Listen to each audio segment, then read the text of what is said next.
Eins, zwei, drei. Ich habe ein Buch. Er hat auch eins. Sie wird eines Tages eins haben. Meine Schwester hat eine Eins in Mathe. Seriously, German? What is going on here? Sometimes I think this language is just made to confuse people. We have eins, eine Eins. What is going on here? Too long of a lesson for a short, too short of a lesson for a long video, too important of a topic to be ignored. Welcome to today's Shallow German Deep Dive. Hallo Deutschlerner! Today we are talking about a topic that confuses all of my German 1 and 2 students, and that is the difference between Eins and Eines, and pretty much everything in between. So grab your notebook and let's unravel this linguistic mystery together. Let's start with the basics. Both Eins and Eines translate as one, which can be confusing. The usage here, however, varies on context, so depending on what we mean to say, it may change. Eins is a cardinal number. It means that whenever we're counting, it's the number that we say out loud. It's eins, zwei, drei. That's eins. Ein, by contrast, is an article. It's the word that we use in front of something to say a something or another, or one, whatever that thing is. To be fair, this could also change to eine, or einem, or einen, or a bunch of other things. But the base form is ein. Sometimes you can have this article being used without having a noun behind it, as in, hat eins. He has one.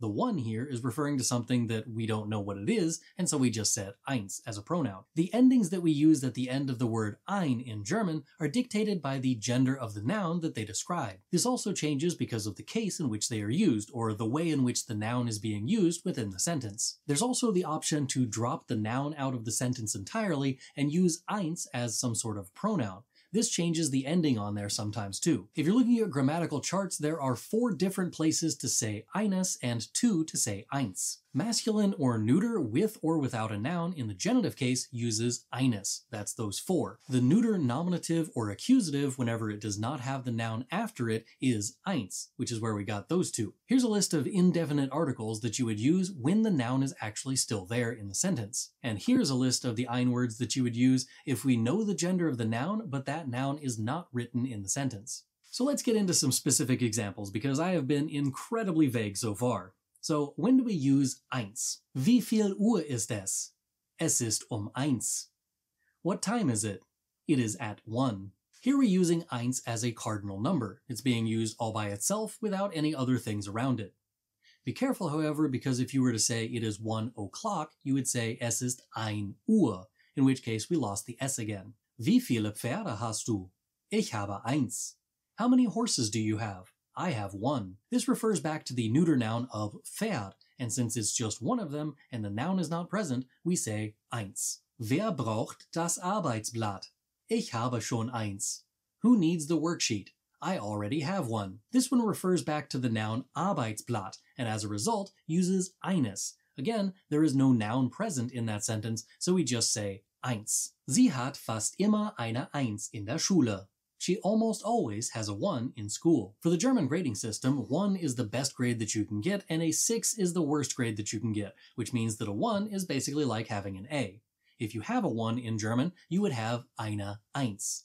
Eine tells us that it is 1, and eins tells us that it is the number that you got as your score. Again, this is basically just being used as a cardinal number. So when do we use eines? Eines is used for the genitive case for both masculine and neuter nouns. For example, das ist für die Entwicklung eines Kindes sehr wichtig. That is very important for the development of a child.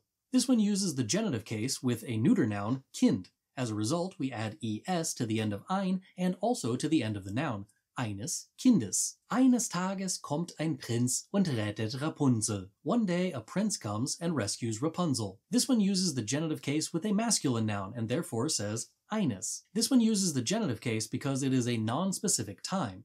Specific time uses the accusative case. Then it's einen Tag. So when do we use ein? Well, there can be a variety of different options here. Ein Mann ist ins Zimmer gekommen. A man came into the room. Eine Frau ist ins Zimmer gekommen. A woman came into the room. When we use the nominative masculine form right before a noun, we use ein. If it's feminine, we say eine. Ein Pferd gehört nicht im Aufzug. A horse does not belong in the elevator. This is the same type of thing. Our subject is the noun here, and so we said ein Pferd. Pferd is a neuter noun, so we use the article ein in front of it. Ich kaufe morgen ein neues Bett. I am buying a new bed tomorrow. This one is using the accusative case, and it's used with a neuter noun, so we say ein neues Bett. I hope this helps to clear up the differences between eins, eines, and ein. If you want extra practice materials to go with this, or you just want to learn German in general, go over to germanwithantrim.com and join my Deutsch Lerner Club. I upload extra materials for every lesson that I upload to this YouTube channel and additional materials that you can't find anywhere else on the web. Check it out at courses.germanwithantrim.com.